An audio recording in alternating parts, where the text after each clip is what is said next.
हरे कृष्ण। दशम स्कंद 21वां अध्याय वेणुगीत। श्री सुखदेव जी कहते हैं, परीक्षित, शरद ऋतु के कारण वह वन बड़ा सुंदर हो रहा था। जल निर्मल था और जलाशय में खिले हुए कमलों की सुगंध से सनकर वायु मंद मंद चल रही थी। भगवान श्री कृष्ण ने गौओं और ग्वाल बालों के साथ उस वन में प्रवेश किया।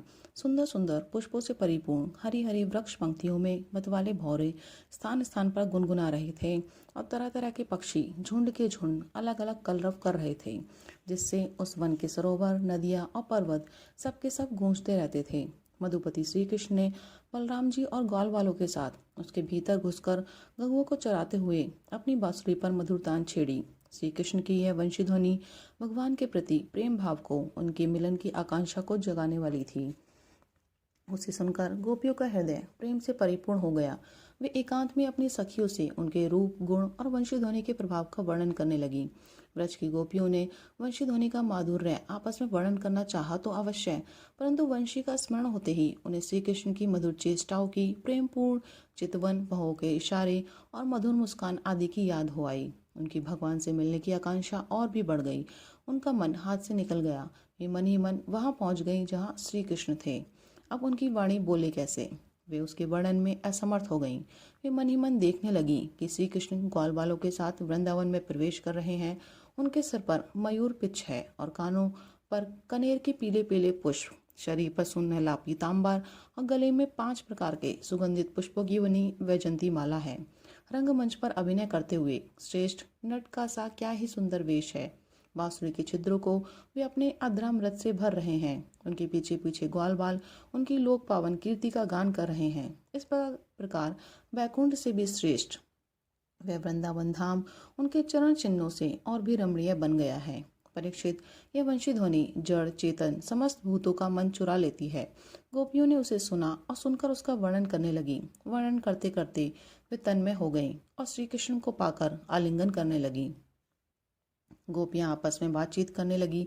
अरे सखी, हमने तो आंख वालों के जीवन की और उनकी आंखों की बस यही इतनी सी सफलता समझी है, और तो हमें कुछ मालूम ही नहीं है। वह कौन सा लाभ है? वह यही है कि जब श्याम सुंदर श्री कृष्ण और गौर सुंदर बलराम ग्वाल बालों के साथ गायों को हाँक कर वन में ले जा रहे हों या लौटाकर ब्रज में ला रहे हों, उन्होंने अपने अधरों पर मुरली धर रखी हो और प्रेम भरी तिरछी चितवन से हमारी ओर देख रहे हों, उस समय हम उनके मुख माधुरी का पान करती रहें।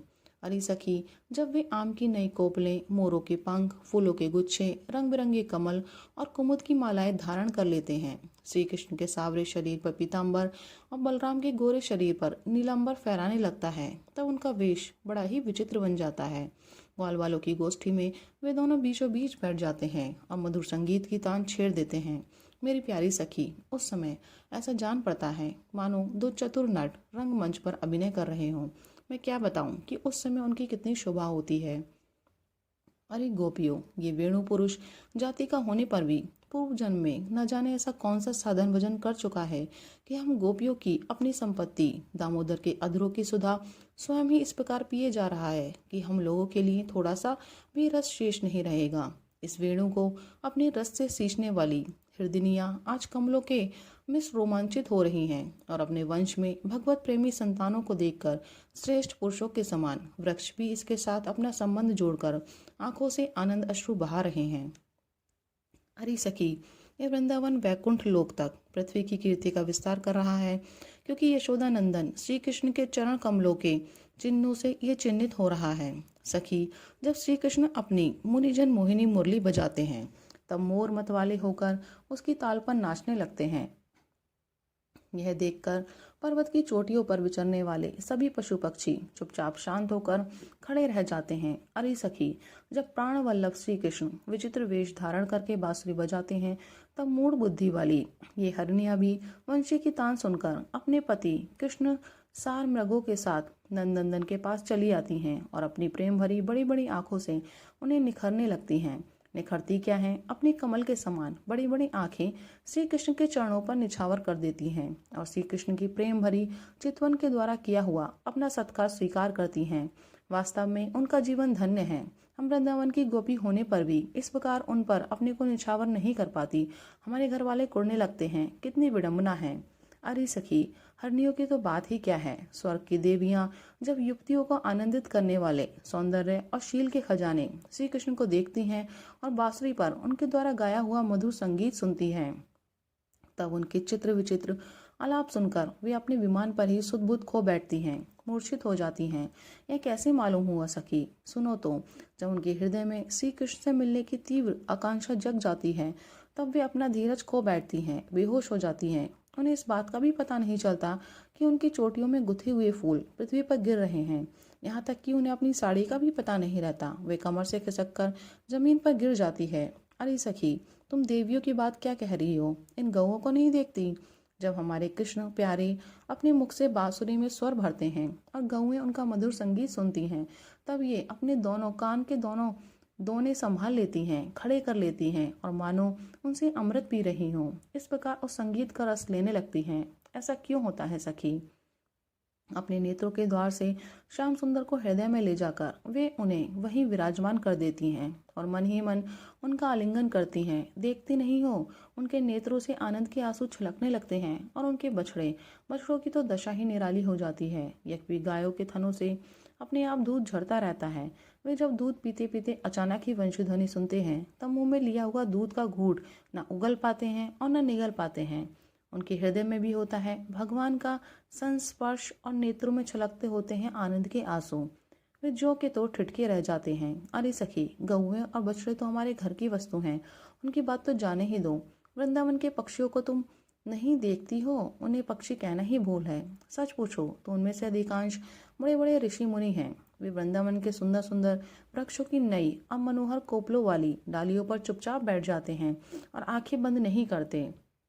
निर्निमेष नैनों से श्री कृष्ण की रूप माधुरी तथा प्यार भरी चितवन देख देख कर निहाल होते रहते हैं तथा कानों से अन्य सब प्रकार के शब्दों को छोड़कर केवल उन्हीं की मोहिनी वाणी और वंशी का त्रिभुवन मोहन संगीत सुनते रहते हैं। मेरी प्यारी सखी, उनका जीवन कितना धन्य है। अरे सखी, देवता, गौओं और पक्षियों की बात क्यों करती हो? वे तो चेतन हैं। इन जड़ नदियों को नहीं देखती? इनमें जो भंवर दिख रहे हैं, उनसे इनके हृदय में श्याम सुंदर से मिलने की तीव्र आकांक्षा का पता चलता है। उसके वेग से ही तो इनका प्रवाह रुक गया है। इन्होंने भी प्रेम स्वरूप श्री कृष्ण की वंशीध्वनि सुन ली है। देखो देखो, ये अपनी तरंगों के हाथों से उनके चरण पकड़कर कमल के फूलों का उपहार चढ़ा रही हैं और उनका आलिंगन कर रही हैं, मानो उनके चरणों पर अपना हृदय ही निछावर कर रही हैं। अरे सखी, ये नदियाँ तो हमारी पृथ्वी की, हमारे वृंदावन की वस्तुएं हैं। तनिक इन बादलों को भी देखो। जब वे देखते हैं कि ब्रज राजकुमार श्री कृष्ण और बलराम जी ग्वाल बालों के साथ धूप में गौएं चरा रहे हैं और साथ साथ बांसुरी भी बजाते जा रहे हैं, तब उनके हृदय में प्रेम उमड़ आता है। वे उनके ऊपर मंडराने लगते हैं और वे श्याम घन अपने सखा घनश्याम के ऊपर अपने शरीर को ही छाता बनाकर तान देते हैं। इतना ही नहीं सखी, वे जब उन पर नन्ही नन्ही फुहियों की वर्षा करने लगते हैं, तब ऐसा जान पड़ता है कि वे उनके ऊपर सुंदर सुंदर श्वेत कुसुम चढ़ा रहे हैं। नहीं सखी, उनके बहाने वे तो अपना जीवन ही निछावर कर देते हैं। अरे भटू, हम तो वृंदावन की इन भीलनियों को ही धन्य और कृतकृत्य मानती हैं। ऐसा क्यों सखी? इसलिए कि इनके हृदय में बड़ा प्रेम है। जब ये हमारे कृष्ण प्यारे को देखती हैं, तब इनके हृदय में भी उनसे मिलने की तीव्र आकांक्षा जाग उठती है। इनके हृदय में भी प्रेम की व्याधि लग जाती है। उस समय क्या उपाय करती हैं, यह भी सुन लो। हमारे प्रियतम की प्रेयसी गोपियां अपने वक्ष स्थलों पर जो केसर लगाती हैं, वे श्याम सुंदर के चरणों में लगी होती हैं और वे जब वृंदावन के घास पात पर चलते हैं, तब उनमें भी लग जाती हैं। ये सौभाग्यवती भीलनियां उन्हें उन तिनकों पर से छुड़ाकर अपने स्तनों और मुखों पर मल लेती हैं और इस प्रकार अपने हृदय की प्रेम पीड़ा शांत करती हैं। अरे गोपियों, ये गिरिराज गोवर्धन तो भगवान के भक्तों में बहुत ही श्रेष्ठ है। धन्य है इसके भाग्य।